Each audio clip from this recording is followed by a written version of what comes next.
नमस्कार दोस्तों, राजनीति के चाणक्य चैनल में दोस्तों आपका स्वागत है।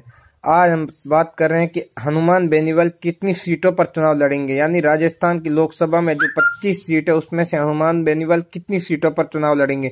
क्या वो 25 की 25 सीटों पर चुनाव लड़ेंगे या फिर कुछ मात्र सीटों पर चुनाव लड़ेंगे। तो दोस्तों उससे पहले मैं आपसे अनुरोध करूंगा, अगर आपने अभी तक हमारे चैनल को सब्सक्राइब नहीं किया दोस्तों सब्सक्राइब कर लीजिए। राजनीति की हर घटनाक्रम की जानकारी हम सबसे पहले आप तक पहुंचाते रहेंगे और कौन सी पार्टी किस मूवमेंट में रहेगी, क्या करेगी, क्या उसकी मुद्दे रहेंगी, वो भी आपको बताते रहेंगे और संभावित लोकसभा उम्मीदवारों की भी जानकारी देते रहेंगे। तो दोस्तों हम चर्चा कर रहे थे कि हनुमान बेनीवाल कितनी सीटों पर चुनाव लड़ेंगे। तो मैं आपको बता दूं, हनुमान बेनीवाल 25 सीटों पर चुनाव नहीं लड़ेंगे। कहा जा रहा है कि न पार्टी के पास इतना फंड है कि 25 सीटों पर चुनाव प्रचार किया जाए, न पार्टी के पास इतने प्रचारक है जो 25 सीटों पर चुनाव प्रचार कर सके। क्योंकि राष्ट्रीय लोकतांत्रिक पार्टी के पास एकमात्र प्रचारक है हनुमान बेनीवाल, जो खुद प्रचारक है। अब वो अगर 25 सीटों पर ध्यान देंगे तो जहां से पार्टी मजबूत है वहां थोड़ा नुकसान होता हुआ नजर आ रहा है।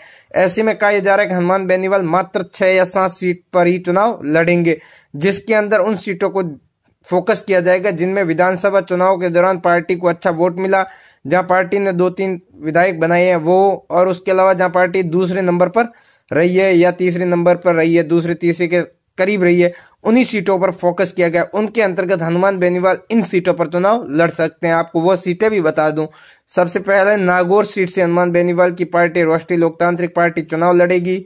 बाड़मेर जैसलमेर से भी चुनाव लड़ेगी, क्योंकि यहाँ पर पार्टी 2-3 विधानसभा में बहुत अच्छा प्रदर्शन किया है। ऐसे में यहाँ पर भी उम्मीदवार खड़ा करेगी। उसके अलावा जोधपुर में भी पार्टी चुनाव लड़ेगी, यानी जोधपुर लोकसभा सीट से भी पार्टी चुनाव लड़ेगी।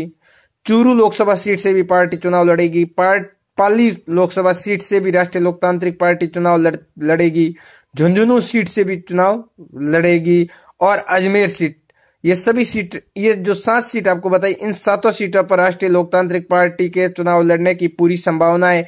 और इन सीटों में ज्यादातर में आपने देखा है कि विधानसभा चुनाव के दौरान राष्ट्रीय लोकतांत्रिक पार्टी को अच्छी तादाद में वोट मिले।